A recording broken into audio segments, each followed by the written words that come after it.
Olá, boa noite, live espectadores ou insta espectadores, é difícil dizer, entender, né, esses novos tempos. A gente está aqui nas instalações da editora Ágape e daqui a pouco você vai ver o Rodrigo Silva, nosso autor querido, aqui entre nós, tá bom? A gente só espera um pouquinho, daqui a pouco ele vai estar aqui dividindo essa tela e a gente vai ter a oportunidade de fazer o lançamento virtual, mas poderoso, do livro A Bíblia de Aleph a Ômega. Ó, linda, maravilhoso livro, ó. Eu tenho aqui, ó, já tenho o meu aqui. Você também tem. Daqui a pouco a gente vai falar sobre promoções, sobre um desconto especial para quem participar dessa live. E mais ainda, vai ter uma novidade bacana aí que o nosso autor está preparando para você, tá bom? Então espera só um pouquinho, daqui a pouco nós vamos ter o nosso autor entrando no ar aqui com a gente, tá bom? Enquanto isso, vai chamando todo mundo, chame seus amigos, ligue para sua igreja, avisa para todo mundo.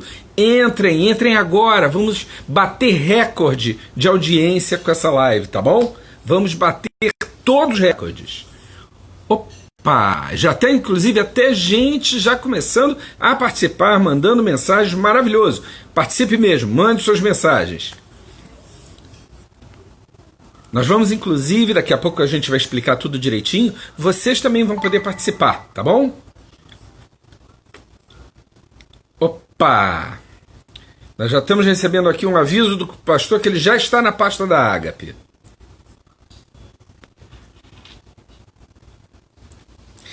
Eu estou com uma equipe técnica aqui formidável. Eu de vez em quando eu peço colinha para eles, tá? Para ver, e agora? Como é que a gente faz? Quem que entra aqui? Todo mundo com todo cuidado, usando máscara. Eu só não estou usando máscara porque a gente precisa eu preciso falar com vocês, evidentemente. Mas vamos lá. Está chegando aí. Vamos lá, hein?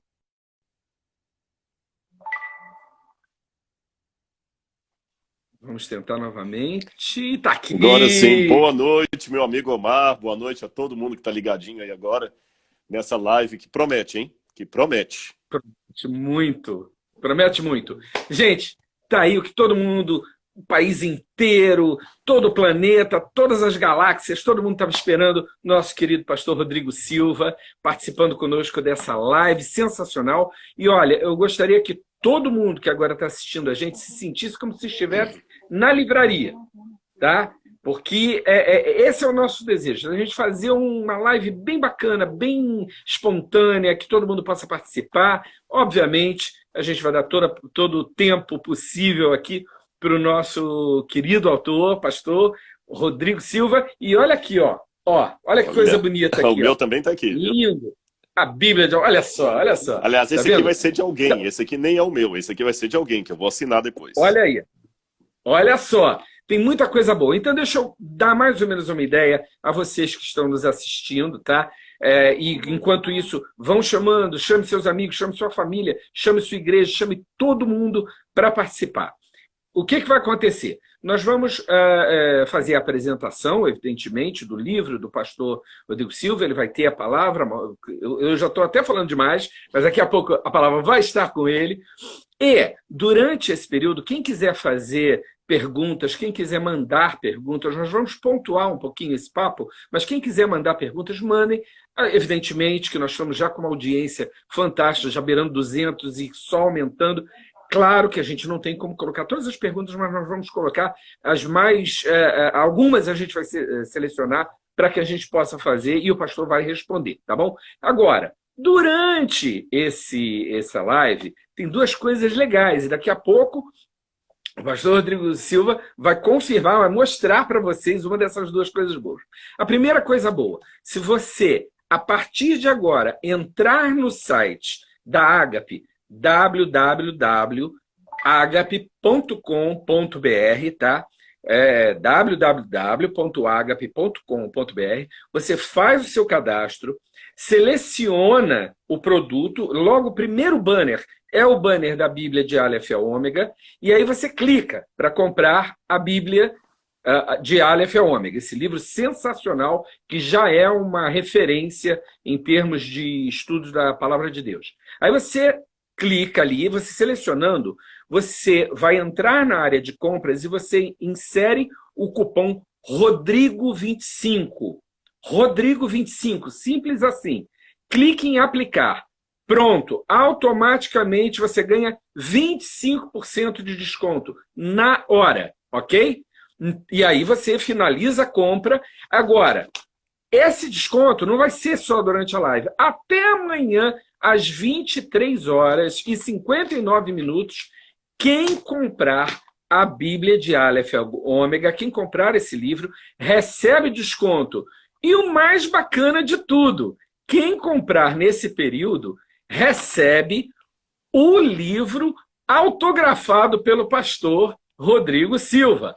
Pastor, mostra, evidentemente que a gente não tem como customizar todos os autógrafos, mas o pastor já criou um autógrafo especial e não é carimbo não, é ali na mão mesmo. Ele vai, coitado, estamos até pensando que ele talvez precise de fisioterapeuta depois. Ele vai assinar todos os livros. Todo mundo que comprar nesse período vai receber a cópia com 25%, além de comprar com 25% de desconto, vai receber com a assinatura do pastor. Pastor, por favor, mostre para o pessoal o que eles vão ganhar. Quem comprar o livro agora pelo site da Agape, tá? Só pelo site da Agape, por favor. Pastor. Não é pelo Amazon agora, não, embora depois estará em outros sites, mas hoje exclusivamente no site da Agape.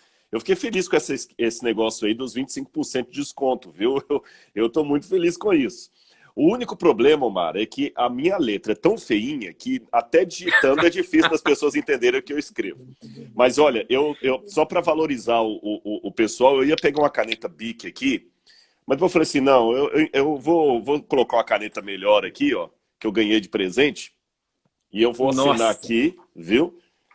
Aqui, ó, na primeira página aqui. Maravilha! Vou colocar aqui, olha.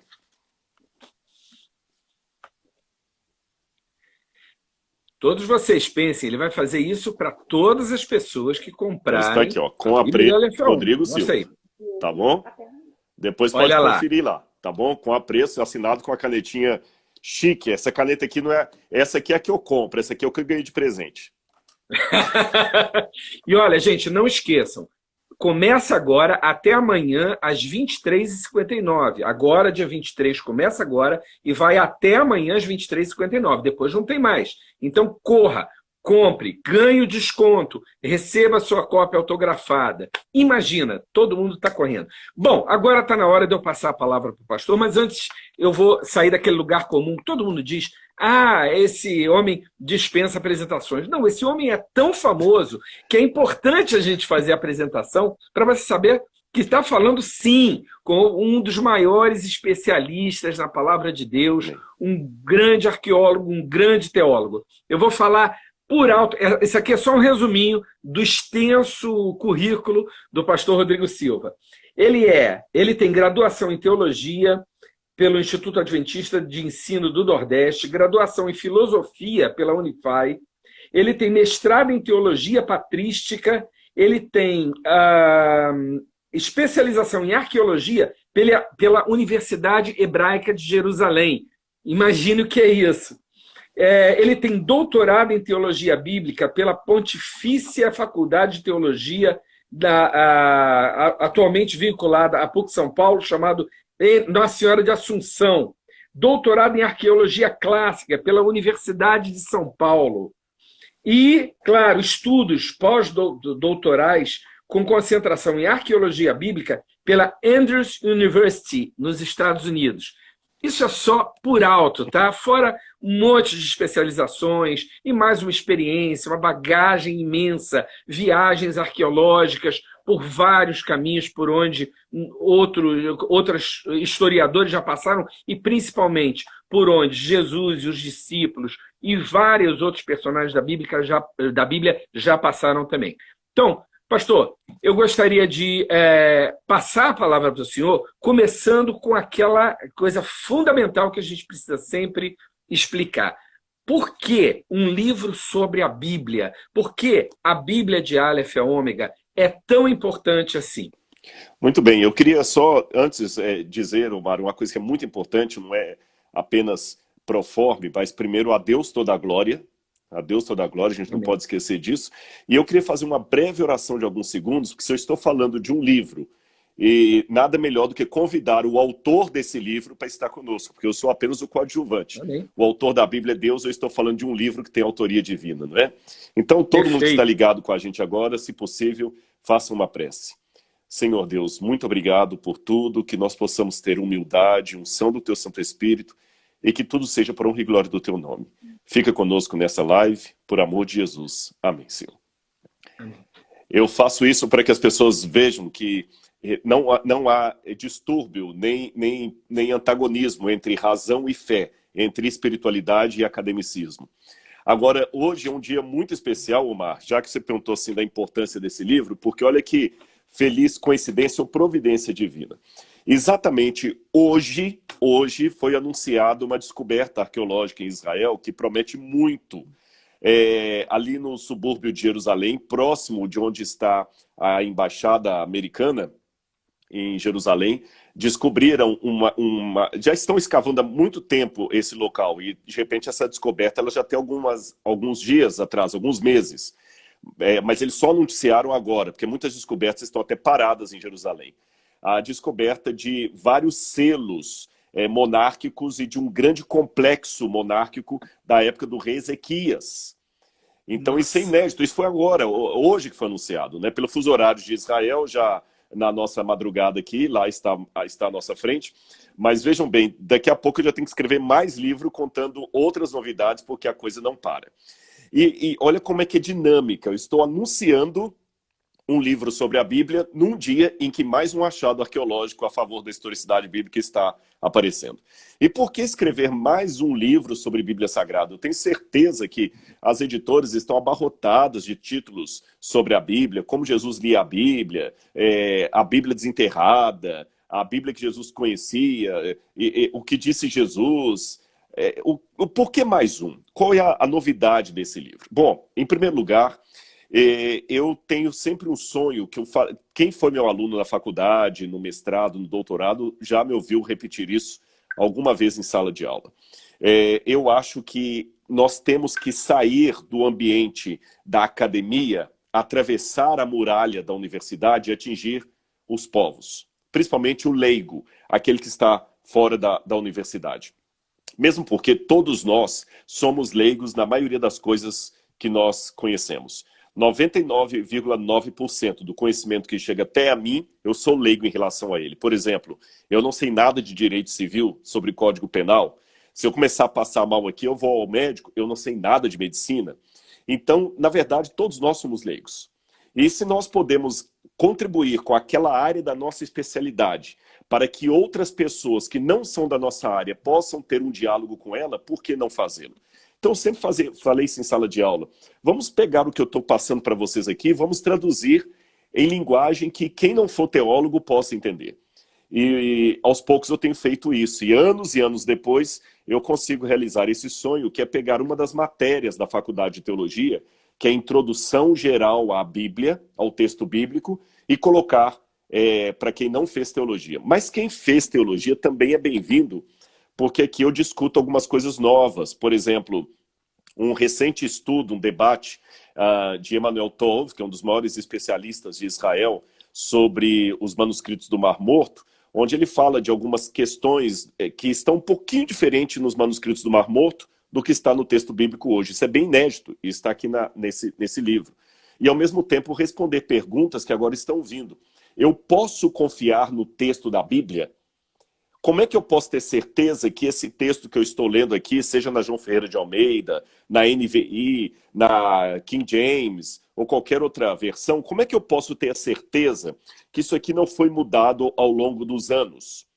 Outra pergunta, dizem por aí que a Bíblia, na verdade, é fruto de uma dedução política, de uma discussão política, por interesses políticos feitos, encabeçados por Constantino no Concílio de Nicéia de 325. Será isso verdade? Qual foi o critério para eleger os livros que fariam parte do cânon da Bíblia e dos que não fariam? Por que só temos 4 evangelhos e não 5? Por que 4 e não 3? Por que 4 ao invés de 1? E as pequenas contradições nos evangelhos? De onde vem o nome Bíblia? São muitas perguntas que antes ficavam mais armazenadas no mundo acadêmico, e eu, sem ser profeta ou filho de profeta, já no início da década de 90, quando eu dava aula, eu já falava para os alunos, olha, em breve nós vamos ter que parar de discutir isso só dentro do mundo acadêmico e levar para as pessoas lá de fora. E anos depois eu estou vendo essa necessidade, porque hoje as pessoas googlam e vem muita informação desencontrada, e como é que nós podemos passar esta informação para as pessoas? Então, qual é o meu público-alvo? Eu tenho aqui tanto aquele que é teólogo como que não é teólogo.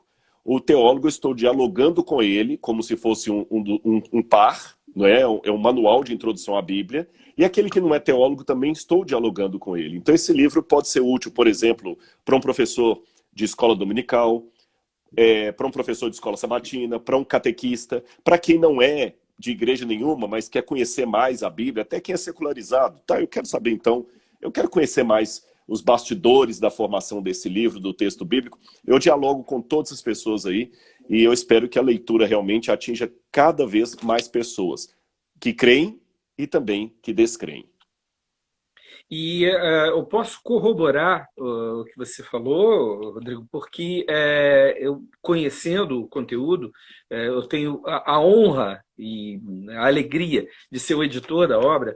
Eu posso dizer, a linguagem está extremamente acessível, não existe tecnicismo, pelo contrário, o pastor Rodrigo teve o imenso cuidado de trazer um material que está ao alcance de todos. Então, realmente, seja o pastor, seja o evangelista, seja a pessoa, o leigo interessado, ou simplesmente para a pessoa conhecer por que ela pode confiar na Bíblia como a palavra de Deus, aqui tem um material valiosíssimo. E sem contar que está maravilhoso, capa dura, está bonito de ver, tem gráficos, lindo, maravilhoso.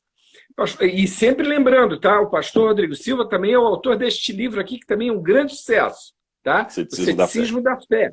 Esse já é um sucesso absoluto. E esse aqui, ó, é o próximo sucesso dele. Pois bem, pastor, enquanto nós estamos aguardando, a gente já está começando a receber algumas perguntas e a gente já está fazendo uma seleção inicial. Eu vou lhe fazer uma outra pergunta, aprofundar um pouquinho. Por que nós podemos dizer que a Bíblia, como palavra de Deus, é realmente confiável? Porque existem muitas pessoas que questionam. Isso é um livro comum, é cheio de contradições, foram homens que escreveram, e está escrito há muito tempo, quem garante que não mudou, que não teve alterações e tal? Então, a pergunta é, como nós que cremos na Bíblia como a palavra de Deus, como nós podemos confiar na manutenção, durante todo esse período em que a Bíblia foi escrita, daquilo que realmente Deus queria que chegasse até nós? Eu vejo uma dupla pergunta aí no seu questionamento. Como ter a certeza da origem divina da Bíblia e da transmissão Sim. desse conteúdo? São duas questões assim, irmãs, eu diria, elas dialogam, mas são um pouco independentes, não é? Primeiro é saber que esse livro realmente procede de Deus, porque a Bíblia foi escrita por seres humanos. Qual a diferença entre a Bíblia e o Alcorão, Bhagavad Gita? Por outro lado também, como ter certeza que a mensagem que Deus deu lá atrás está fidedignamente colocada até hoje? Como introdução à resposta de ambas as perguntas, eu quero dizer uma coisa aqui. Todo autor, todo pesquisador, todo acadêmico, por mais isento que ele seja com o resultado da sua pesquisa, ele já trabalha com alguns pressupostos. Então, grosso modo, a teologia tem duas vertentes. Grosso modo, porque há subvertentes, mas apenas para que você possa entender aí, você que está nos acompanhando. Há uma vertente teológica mais conservadora e há uma vertente teológica mais liberal. Aquela vertente mais conservadora é aquela que entende que a Bíblia foi inspirada por Deus, que ela traz uma história real, uma revelação de Deus aos seres humanos, da qual nós podemos pegar doutrinas para a nossa manutenção religiosa. Mas há uma outra vertente teológica liberal, que é aquela que estuda a Bíblia apenas como um livro do passado, já não acredita mais que esse é um livro inspirado por Deus. No máximo, acreditam que a Bíblia contém a palavra de Deus, ou é um testemunho acerca da visão de Deus. Você tem, por exemplo, um exemplo disso é o livro de Martin Buber, Eu e Você, que acredita que a inspiração do profeta foi apenas uma inspiração assim, alguém que subiu ao monte, refletiu sobre Deus, resolveu colocar ali no papel. Nada diferente de Carlos Drummond de Andrade compondo das suas poesias, ou Fernando Pessoa, apenas Sim. alguém inspirado humanamente, não há nada profético.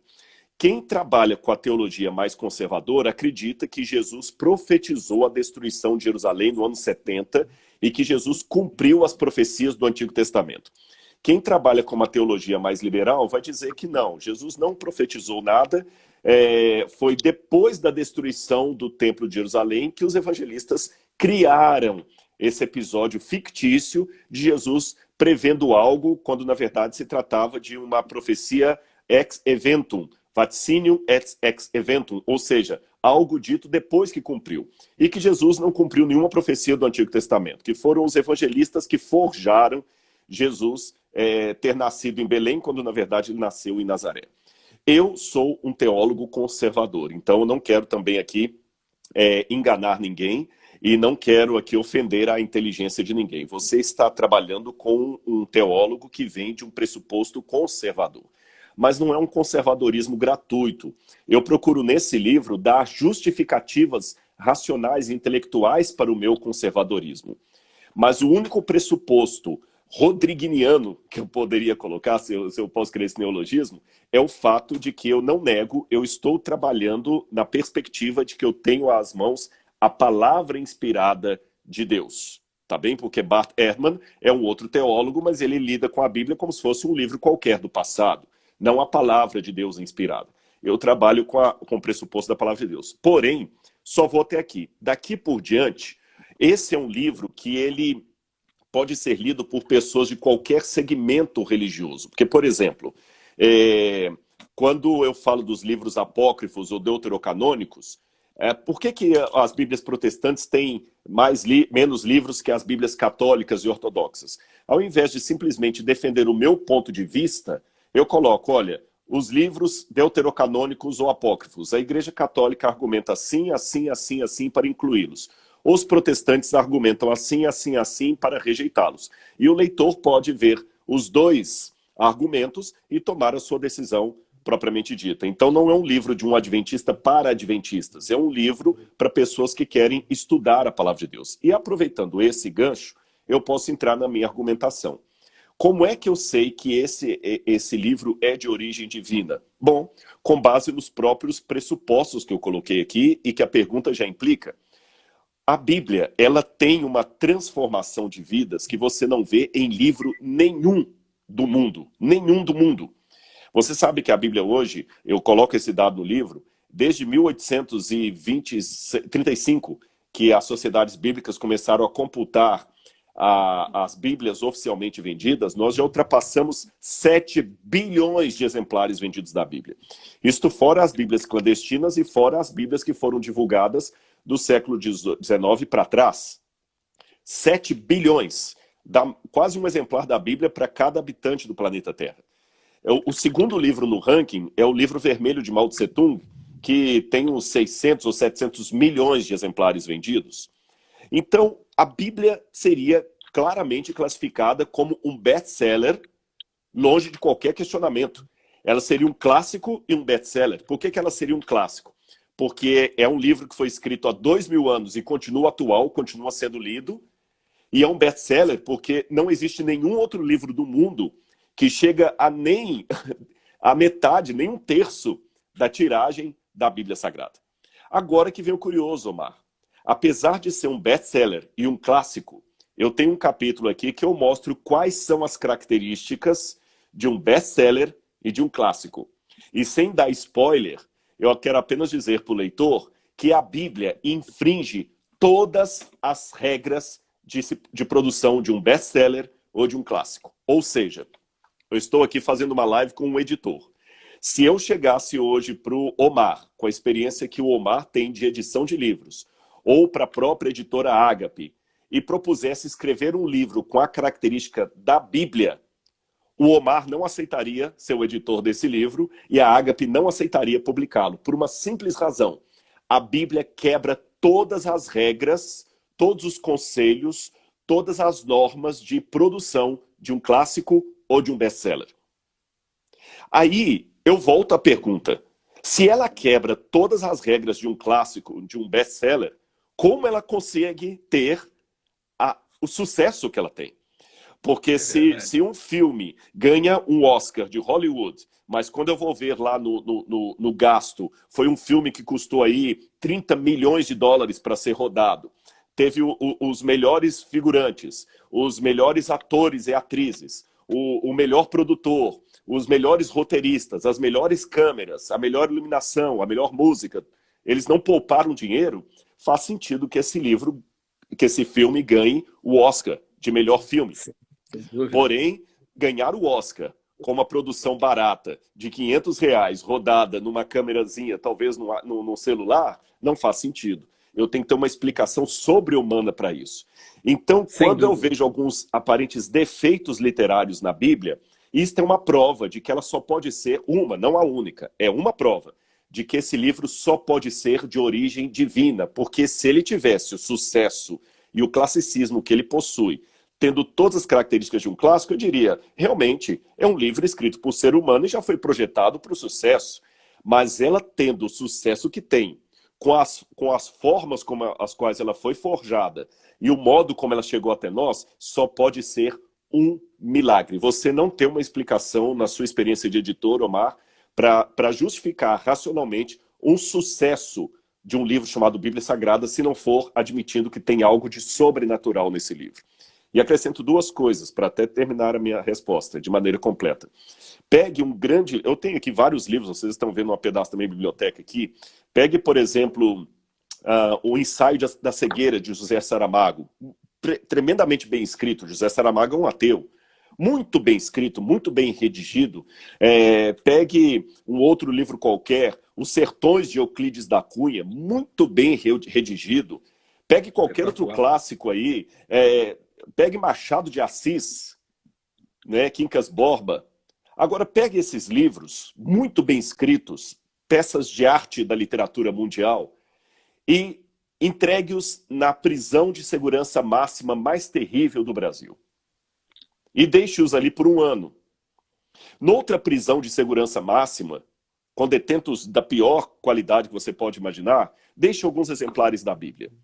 Você voltará depois de 1 ano, e com muita boa vontade, pode ser que na prisão número 1, você encontre uma pessoa que deixou a criminalidade porque leu Machado de Assis. Com muita boa vontade, um esforço de boa vontade tremendo.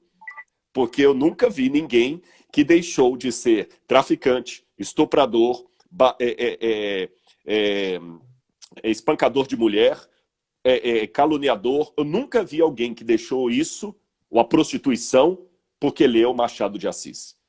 Mas você vai na prisão número 2. E você terá uma pequena congregação funcionando lá dentro, com pessoas convertidas. E todo carcereiro querendo trabalhar na ala dos crentes, porque é a ala mais segura. E todo juiz pedindo aos pastores para visitarem as empresas. Interessante, eu nunca vi, e aqui é algo até para provocar, eu não estou aqui desdenhando a área de letras. Por favor, não entendam isso. Eu estou apenas colocando-a no seu devido lugar com sua limitação. Eu nunca vi, e se algum que está acompanhando conosco aqui conhecer algum caso, pode me dizer. Eu nunca vi um caso em que um juiz de direito pedisse a um membro da Academia Brasileira de Letras para ir a uma penitenciária para resgatar presos da criminalidade. Mas eu já vi um monte de pastores, eu mesmo já fui um dele, que recebemos pedidos de juízes de direito para ir às cadeias levar a Bíblia lá dentro. Então esse livro, ele não é de natureza humana, tem algo a mais nesse livro. Tem, com certeza. Pastor, eu vou lhe pedir 1 minutinho só, tá fantástico, não dá vontade de parar, mas eu quero fazer um esclarecimento para os nossos ouvintes, porque tem gente que está tendo um pouquinho de problema com aquele Rodrigo 25, então Pessoal, esqueçam, já está aplicado, pode só comprar, o desconto é automático, tá? Não precisam mais colocar o Rodrigo 25. A gente já tomou todas as providências, tem uma equipe técnica fantástica aqui, que já está providenciando, ou seja, você entrou no site www.agape.com.br, foi lá no primeiro banner, clicou e foi lá para comprar, automaticamente vai entrar o seu desconto. Coisa boa, né? E lembre, além desse desconto que vai até amanhã, R$ 23,59 só no site da Agape, você ainda vai receber seu exemplar autografado pelo autor. Pastor, espera só um pouquinho que eu também vou comprar o meu, aproveitando aqui então. Aproveita também, né? Eu já fiz, quando eu estava nos primeiros minutos, eu já estava tudo engatilhado. Tem que dar de presente para alguns amigos, então pronto. Aproveita. Então, isso é fantástico. Pastor, deixa eu aproveitar o gancho do que o senhor está falando. Nós já estamos recolhendo umas perguntas. Eu só vou fazer uma pergunta que eu acho que tem uma relação tão grande com esse processo, com essas respostas que o senhor está dando, que eu gostaria de emendar aqui. Quais são os processos históricos que o senhor considera mais relevantes, que estão, inclusive, aqui? Eu estou preparando, na verdade, é uma pergunta que aqui tem a resposta, mas é de propósito, para que as pessoas vejam o valor de toda a informação que tem aqui. Esses processos históricos que foram mais importantes na formação do cânon bíblico, dos livros considerados. Claro, eu estou. Cânon o próprio assunto do cânon, ele é um pouco vasto, porque a gente teria que falar de cânon da Igreja Evangélica, da Igreja Católica, da Igreja Ortodoxa, mas pelo menos para que o senhor dê uma ideia básica, porque o aprofundamento a gente consegue aqui nesse livro. Bom, existe uma tradição judaica, ela é um pouco imprecisa, mas eu tenho que citá-la, que a partir de Esdras já começou a formatação do cânon bíblico ali. E os judeus de longa data começam a separar, desde lá de trás, o que eles chamariam em hebraico de livros que sujam os dedos. Essa expressão idiomática, eu tenho que explicá-la. Livros que sujam os dedos significam livros que são sagrados. Se alguém aqui já entrou numa sinagoga ou já viu algum ritual de culto de uma sinagoga, você vai ver que na hora que eles abrem os rolos da Torá para lerem lá na frente, o rabino, ele pega uma pequena caneta de prata, não é bem uma caneta, parece uma caneta, e tem um dedo na frente, assim, uma mãozinha com o dedo. E ele pega aquela caneta e ele vai passando na leitura. Então, quando ele vai lendo lá, né, vai rir, Devar Adonai, Elioná, Benamitai, Elimor, ele está lendo em hebraico e aquela caneta ele vai puxando o que ele está lendo ali. Ele não toca com o dedo. É uma maneira que os judeus têm de respeitar o texto sagrado. Então eles dizem que um livro inspirado é aquele que suja os dedos. Você não deve tocar. Então essa expressão, livro que suja os dedos, que significa livro inspirado, já vinha desde lá de trás. Mas quando eu digo desde Esdras, é até onde nós conseguimos alcançar com a história, mas tudo indica, há muitos indícios no livro de alguns deles, que já os contemporâneos que recebiam os livros já os entendiam como sagrados. Tanto é que quando Moisés ordena a construção do santuário, você lembra que a lei de Moisés deveria ficar dentro do santuário, a lei dos 10 mandamentos dentro do Santo dos Santos, ali dentro da arca, e do lado de fora dela uma cópia da lei de Moisés. Uma cópia ficava ali. Também nós temos vários indícios que quando um profeta se manifestava em Israel, o povo reconhecia que ele era um profeta. E eles tinham crivos para saber qual era o verdadeiro profeta, qual era o falso, como hoje nós temos crivos para saber se uma nota de $100 é original ou é falsa. Você vai comprar no exterior com uma nota de $100, eles pegam óleo assim, eles passam uma caneta, assim para ver e tudo, passa numa máquina. Ou seja, se existe a nota falsa, é porque existe a verdadeira. Ninguém falsifica uma nota de $7, porque não existe. Você pode inventar uma nota de $7, você vai falsificar o que existe. Então, se havia o falso profeta, é porque havia o verdadeiro. E eles tinham critérios para saber qual era o verdadeiro e qual era o falso. E quando o verdadeiro manifestava por escrito a mensagem de Deus, eles guardavam aquilo. Daniel, por exemplo, ele já estudava os livros de Jeremias como sendo escritura sagrada. como sendo profecia.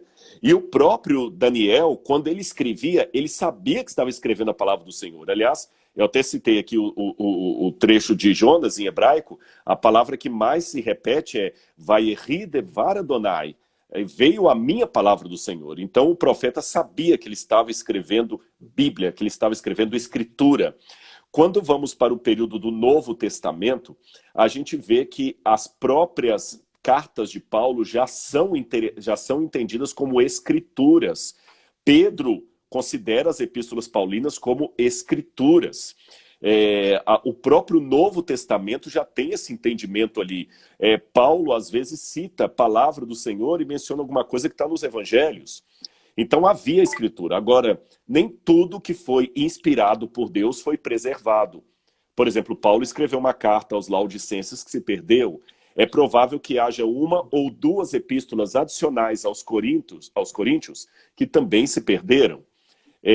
Mas aquilo que o Espírito Santo preservou, ele teve um interesse em preservar. Ali no final do ano do primeiro século, depois da Era Comum, ou depois de Cristo, nós temos o Concílio de Jâmnia, dos judeus, onde eles também discutem alguma questão do cânon, desde a perspectiva judaica. E depois, antes de Nicéia, nos primeiros pais da igreja ali, você já tem o cânon muratoriano, que já mostra que havia um cânon com os evangelhos. Eles já sabiam como classificar um livro inspirado do não inspirado, pela procedência.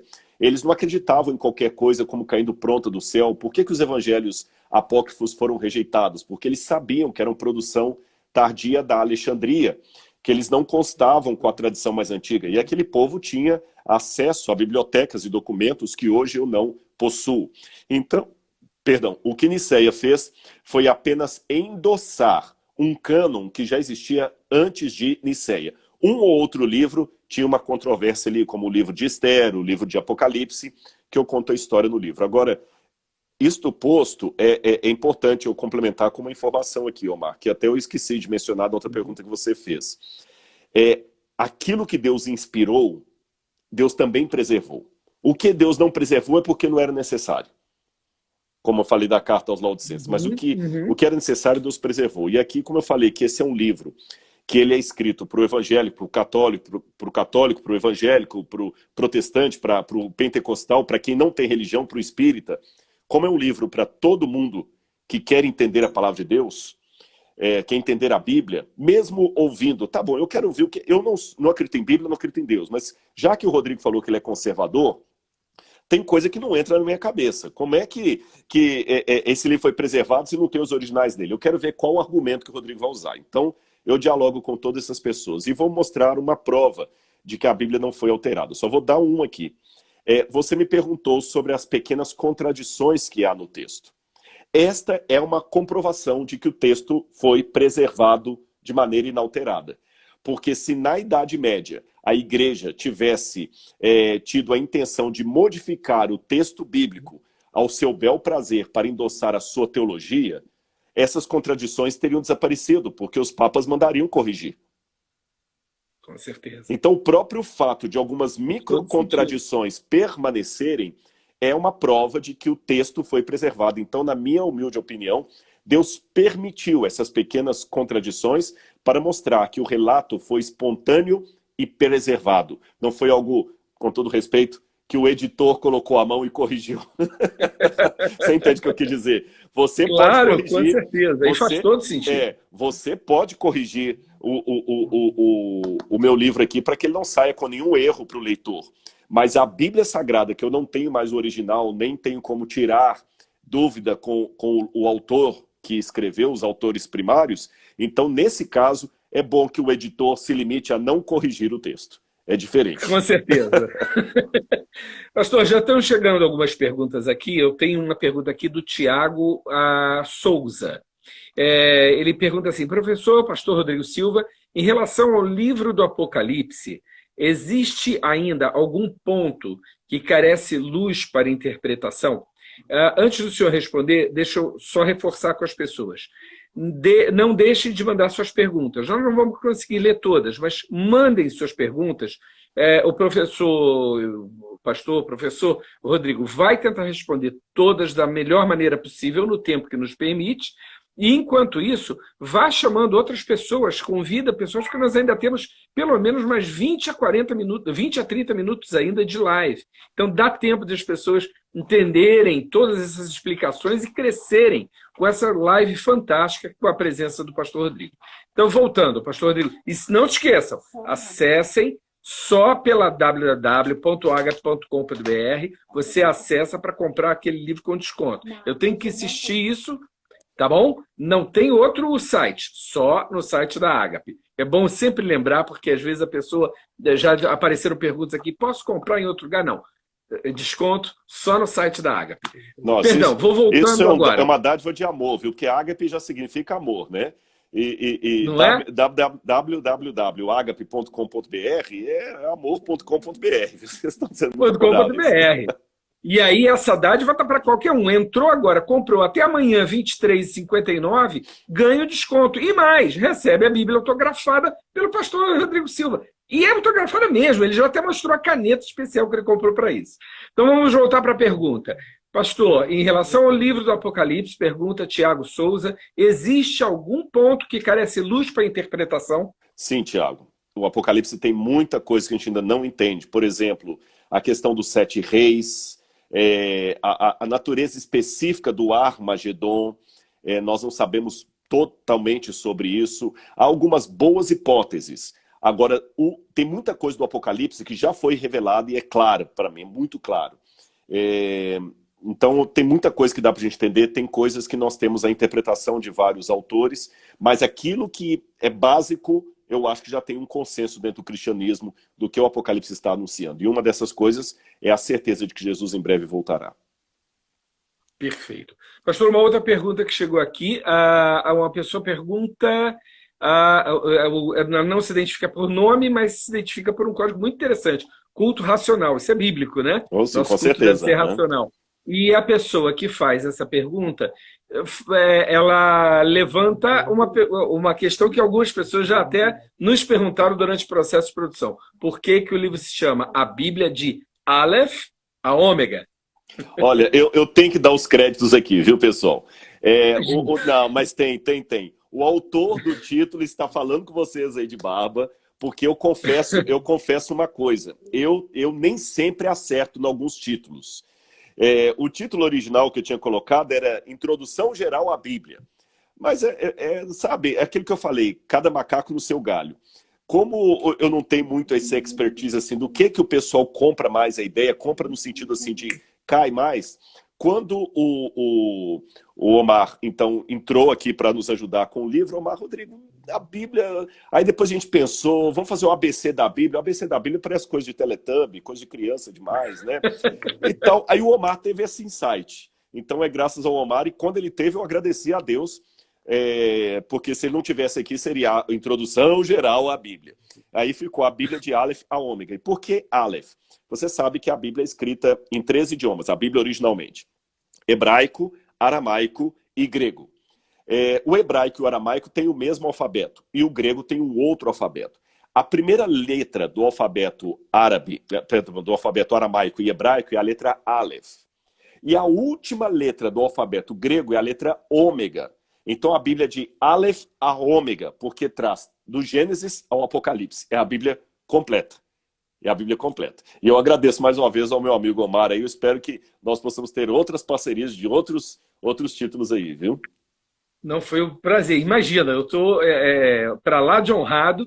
E assim, a gente fica muito feliz, porque realmente este livro justifica essa pretensão que nós colocamos, digamos assim, no título, porque realmente é extremamente abrangente para você que é estudioso da Bíblia, para você que é teólogo, para você que é apenas um leigo interessado, ou simplesmente para você que quer aumentar seu conhecimento. Este é o livro, uma referência para você, para a vida toda. Não tenha dúvida de que você vai tirar um enorme proveito, seja qual for a sua área de atuação, seja qual for a gama de interesse. Realmente, a Bíblia de Aleph a Ômega é sensacional. Chegou mais uma pergunta aqui. É de Danilo, acho que é Danilo Silva. Ele pergunta, por que podemos confiar em alguns textos em autores em detrimento de outros? Por que que alguns textos e autores são mais confiáveis do que outros textos e autores que ao longo da história também compuseram material que poderia ter entrado na Bíblia e não entrou? Por que que estes que entraram no cânon são de fato confiáveis, sejam os autores, sejam os textos? Bom, se eu entendi a pergunta do Danilo, acho que ele está perguntando por que que alguns entraram e outros não entraram no cânon. Eu creio que é isso, exatamente. Eu acredito o seguinte, Danilo, nós temos vários elementos que a gente pode responder a sua pergunta. Eu só vou dar um ou dois aqui. Quando, por exemplo, alguém fala comigo assim, em Auschwitz, foi assim que aconteceu o massacre dos judeus, etc, etc, etc. Qual versão que eu vou dar mais valor quando alguém fala alguma coisa de Auschwitz? Aquela que tem, ao máximo possível, uma linha testemunhal que me liga até aqueles que fizeram parte do cativeiro, que fizeram parte de Auschwitz, aqueles que estavam ali. Então, veja bem, se alguém de repente começa a falar assim, em Auschwitz os judeus eram obrigados a vestir todos de vermelho no dia da morte. Vamos supor que alguém fale uma coisa assim. Aí eu nunca ouvi falar disso. Eu vou conversar com os descendentes de judeus que sobreviveram ao campo de concentração. Nenhum deles confirma isso. Vou pegar as fotografias coloridas da época. Não vejo nenhuma. Vejo as práticas de outros campos de concentração, como Treblinka, Sobibor, Dachau, e não vejo essa prática. Ora, se alguém chega hoje escrevendo um livro sobre a história dos judeus em Auschwitz, falando que eles eram obrigados a vestir de vermelho, eu vou desconfiar tremendamente dessa informação, porque ela não tem lastro histórico. É uma coisa meio produzida agora, anacrônica, que não faz sentido. E que de repente está respondendo, aí eu descubro depois que existe hoje uma tendência a todo mundo que veste de vermelho de ser comparado a uma vítima, a um mártir. Então eu vou falar, tá vendo? Ele está respondendo uma situação de agora. Aplicando esse exemplo figurativo que eu dei, à época dos evangelhos, por exemplo. Apareceu lá o evangelho de Filipe, o evangelho de Tomé. Só que, quando eles foram olhar, engraçado, evangelho de Filipe, eles tinham acessos a depoimentos e pessoas que hoje nós só temos fragmento. Então, estou trabalhando com fragmentos de história. Mas eles, na época, sabiam, olha, a gente visitou toda a Palestina, não viu ninguém ali, não vimos nenhum rastro desses evangelhos sendo produzidos, nem ali no corredor sírio-palestinense, que é Israel, mas na época Palestina, depois de Adriano. Ninguém nunca ouviu falar desse evangelho de Tomé. Nós perguntamos aos cristãos que migraram para Pela, os descendentes deles nunca ouviram falar que Tomé havia escrito um evangelho. Vamos às bibliotecas mais antigas. A Biblioteca de Alexandria ainda existia. Não encontra nenhum registro, nenhuma lista de evangelho de Tomé. Aqueles que tinham a lista dos livros que os líderes da igreja aceitavam, nenhum deles menciona qualquer evangelho de Tomé. Vamos pregar o rastro dos manuscritos. Descobrimos que só em Alexandria que tem evangelho de Tomé. E descobrimos que há um movimento em Alexandria que acham o evangelho da Bíblia muito pobre, porque ele não fala nada sobre a infância e adolescência de Jesus, com exceção do episódio ali dos 12 anos no templo. E o que aconteceu quando Jesus tinha 12 anos, 13 anos? E nós descobrimos que em Alexandria havia um grupo de cristãos helenizados que queriam tornar Jesus mais palatável, mais midiático para o mundo grego. E o mundo grego valorizava o que num herói? A sua infância e a sua juventude. Então eles resolveram, por conta própria, escrever uma novela sobre Jesus, cobrindo justamente a parte faltante nos evangelhos. Então, isto por si só já é o suficiente para eu fazer uma distinção entre uma coisa e outra. Seria mais ou menos, grosso modo, como fazer uma distinção entre o Código da Vinci, de Dan Brown, o Código da Vinci de Dan Brown, e, quem sabe, um livro de César Canto sobre a história geral, história das civilizações. Então você vê, Dan Brown escreveu realmente uma novela.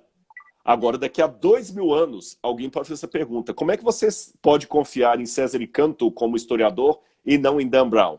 Daqui a 2000 anos, alguém vai falar assim, não, porque nós temos uma informação de alguém daquela época que tinha acesso a coisas que nós não temos e que já sabia que um era fictício, o outro era realidade. Perfeito.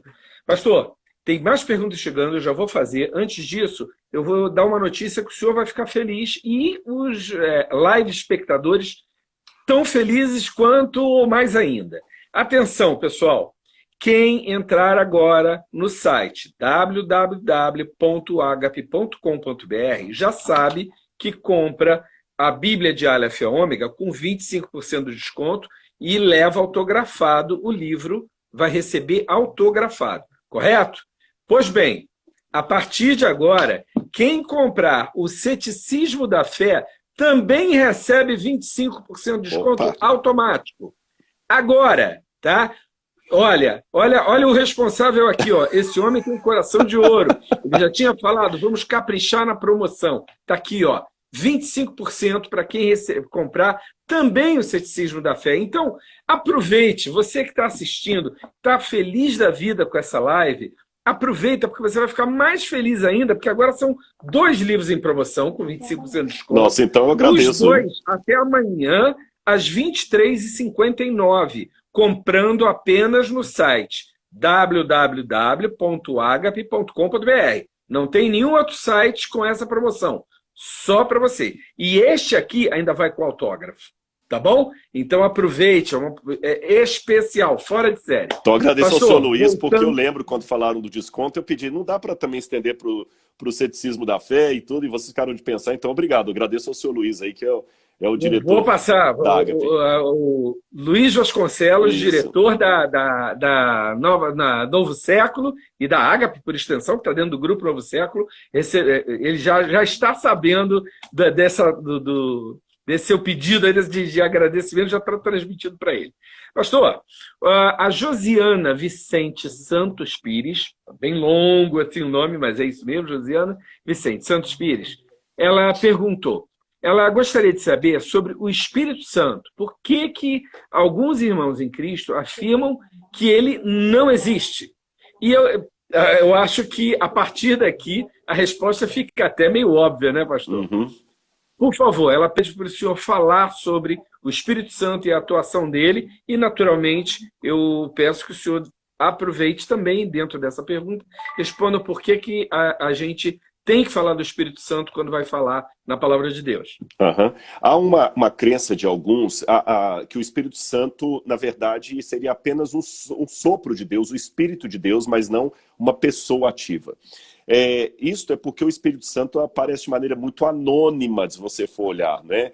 Não aparece o corpo do Espírito Santo, ele não aparece de maneira corpórea, não se fala muito assim dele, dos aspectos dele. Porém, eu, Rodrigo, particularmente, acredito que o Espírito Santo é uma pessoa e é Deus. E quais são os indícios disso? Colocando apenas uns 2 ou 3, porque só para falar do Espírito Santo daria uma live que estouraria o tempo. Mas, por exemplo, Jesus, quando ele fala assim, eu vou para o meu Pai, mas eu enviarei outro Consolador. Né? E quando Jesus fala assim, é necessário que eu vá para que ele venha, é interessante que a palavra que Jesus usa para outro é a palavra allos. Allos em grego é diferente de héteros.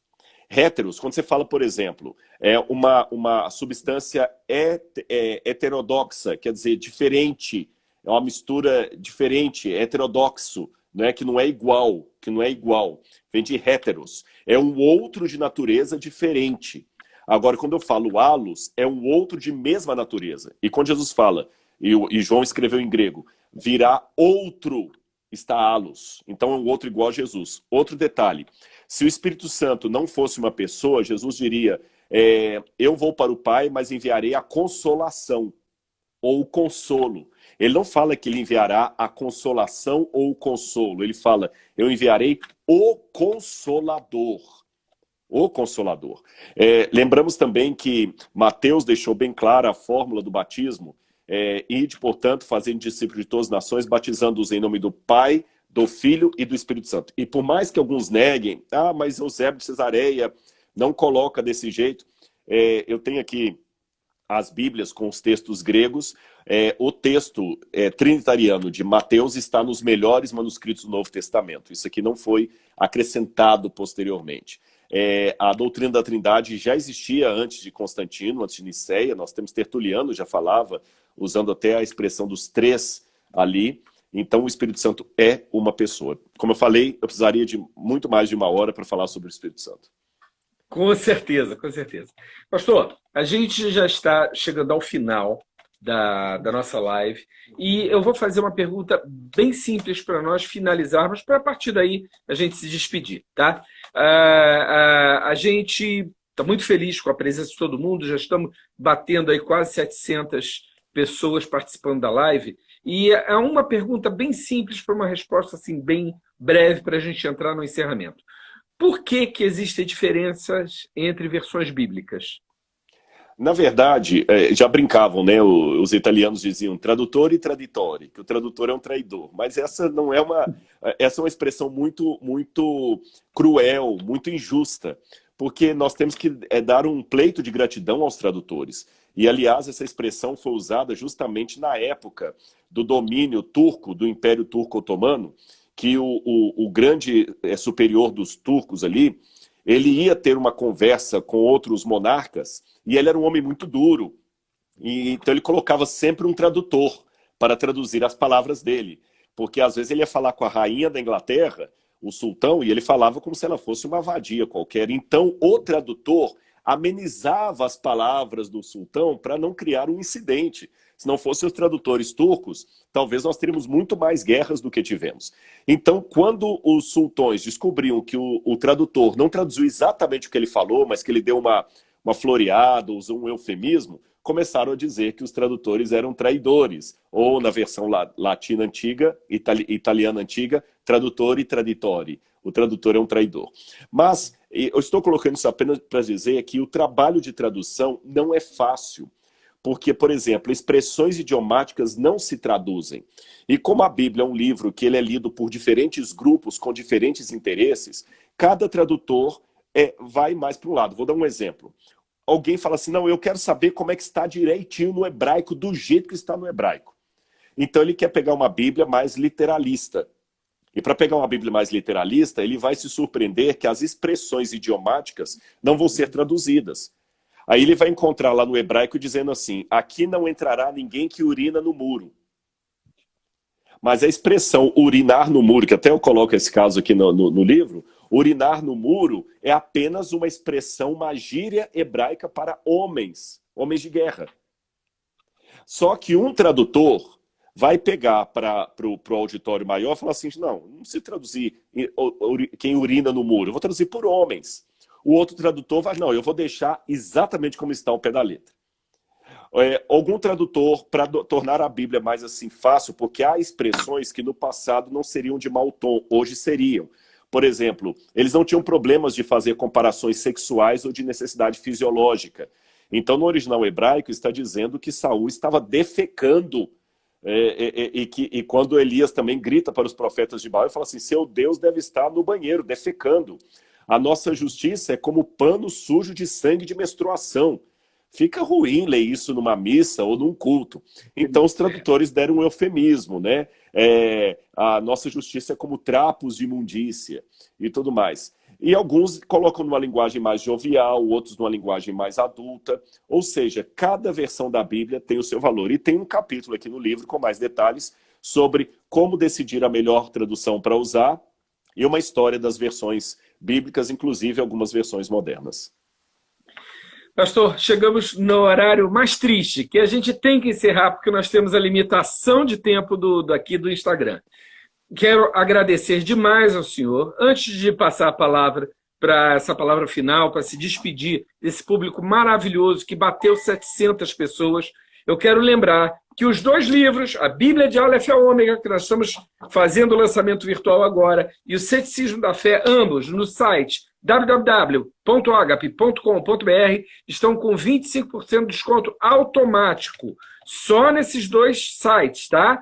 De hoje até amanhã, às 23h59. Então corra, dá tempo de você fazer e avise para todo mundo, porque são livros maravilhosos. Tá? E sendo que quem comprar nesse período, ó, ainda leva esse autografado pelo próprio pastor Rodrigo Silva. Pessoalmente, ele tem até uma caneta especial comprada, que ele ganhou especialmente para ele. Pastor, com o senhor as palavras, eu agradeço ao público todo e deixo agora as palavras com o senhor para encerrar. Olha, muito obrigado. Nós temos 20 segundos. Nossa, eu quero só agradecer e dizer que falar da palavra de Deus é testemunhar de uma carta de amor que foi escrita para mim e para você. E eu oro a Deus, eu escrevi com muito amor e muita oração esse livro para que a mensagem de Deus chegue